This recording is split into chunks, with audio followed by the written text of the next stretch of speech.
नमस्कार। आज की वीडियो है इस प्राकृतिक के खेल को कोई नहीं समझ पाया आज तक और ना ही कोई समझेगा।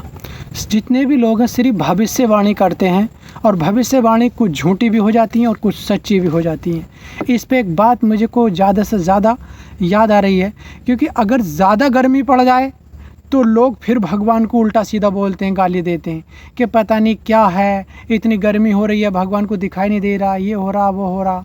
अगर ज़्यादा ठंड पड़ जाए तो कहते हैं कि भगवान ने इतनी ठंड कर रखी है, भगवान बिल्कुल सोया पड़ा है, भगवान को दिखाई नहीं दे रहा। अगर ज़्यादा बारिश हो जाए तो बोले भगवान ने तो बिल्कुल ही क्या मैं आंखें बंद कर रखी हैं, तमाम बाढ़ आए पड़ी है। अरे भाई, भगवान वो नहीं करता जो तुम्हें अच्छा लगता है, भगवान वो करता है जो तुम्हारे लिए अच्छा होता है, समझे। मगर ये इस इंसान नहीं समझ पा रहा। भविष्यवाणी भी होती है, ठीक है, उस दिन बारिश पड़ेगी, उस दिन नहीं पड़ेगी। जन कितनी भविष्यवाणी गलत भी हो जाती है कि उस दिन भूकंप आएगा, उस दिन भूकंप आएगा, ठीक है। मगर सबसे ज़्यादा इस प्राकृतिक में छेड़छाड़ किसने करी है? सबसे ज़्यादा छेड़छाड़ करी है इस इंसान ने। क्योंकि हमारे बुजुर्ग भी बताते हैं कि बेटे हमारे बचपन में टाइम से बरसात होती थी, टाइम से ठंड पड़ती थी, टाइम से गर्मी पड़ती थी, हर एक चीज़ टाइम पर होती थी। जो फसल का जो टाइम है उसी टाइम होता था। आज की डेट में कुछ चीज़ें वो 12 महीने पैदा हो रही हैं। बताइए, धान है जो 6 महीने में मतलब कि एक ही बार होते हैं, मगर धान साल में 2 बार हो रहे हैं पैदा। ये देखने वाली बात है। अब आम है, आम को ही ले लीजिए, आम मतलब 12 महीने में, एक साल में एक बार आम आता था, अब आम 12 मासी भी आने लगा। तो इस प्राकृतिक में छेड़छाड़ किसने करी है, ये देखने वाली बात है, समझे। मगर इंसान अपने आपे को भूल रहा है कि मैं क्या चीज़ हूँ। अरे भाई, भगवान को सिर्फ एक कहते हैं कि एक मतलब दायरा है, एक सिस्टम है कि बस इंसान के मन में बैठा हुआ है कि भगवान है। मगर महसूस ही तो कर सकते हैं।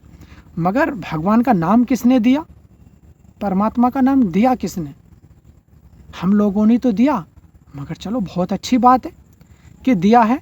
लोग कहते हैं भाई बुरे कर्म करते हुए थोड़े से डरते हैं।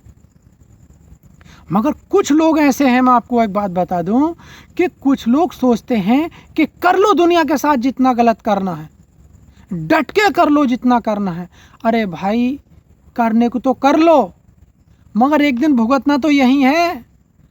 मगर कुछ लोगों के दिमाग में एक चीज़ बैठी हुई है, मैंने सही करके देखी है, कि कुछ लोग सोचते हैं हमें बुढ़ापा ही नहीं आएगा, और उनके सामने उनके माँ बाप बुढ़ापे में हैं, उनके गांव में, उनके मोहल्लों में, उनके शहरों में हर वक्त उनकी नज़रों के सामने से बुजुर्ग लोग गुजर रहे हैं।